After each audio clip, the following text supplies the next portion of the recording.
How did the injunction happen, and what was the judge's reasoning? So essentially, in a nutshell, the case was about whether you don't like what Nick has said or you have issues with him being an expert or anything like that, and you want him gone.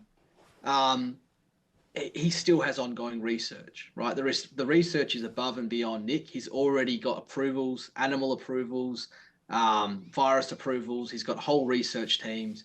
He's got people waiting for his data to publish, to create books, to further medical research. And above that, he's even got people in his own trials, right?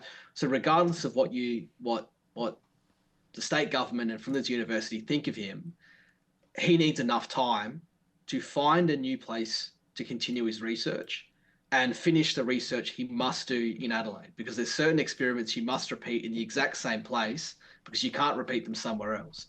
If you repeat them somewhere else, the original experiment is essentially useless, and the mice that died or were experimented on and suffered due to the research essentially had their lives wasted, right?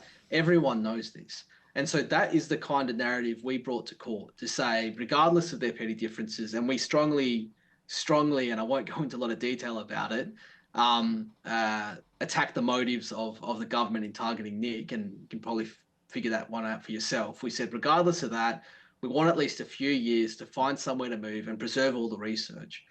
We thought that was a completely reasonable argument to persuade the court to give Nick plenty of time, because SA Health and Flinders were giving him a matter of weeks.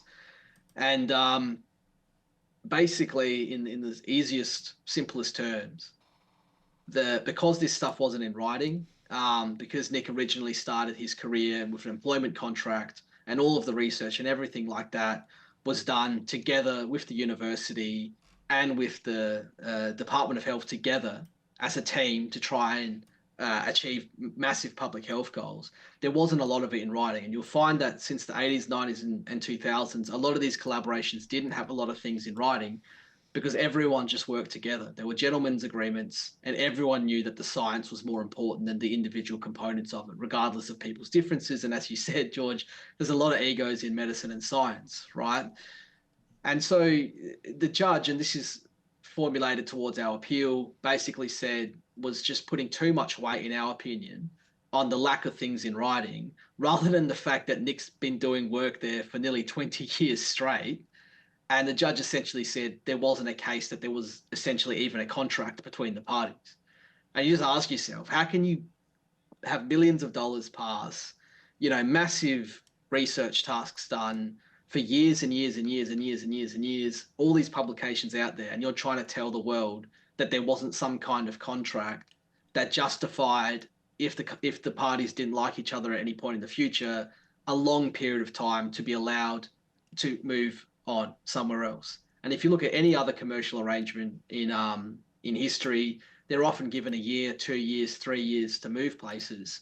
But medical science is the most complicated, difficult thing to move in the world, because you still have to continue doing experiments while also moving somewhere else and doing experiments in that other place. So 6 weeks, 12 weeks was insane. We had affidavits from independent scientists, top level Order of Australia scientists, coming and saying this is absolutely insane.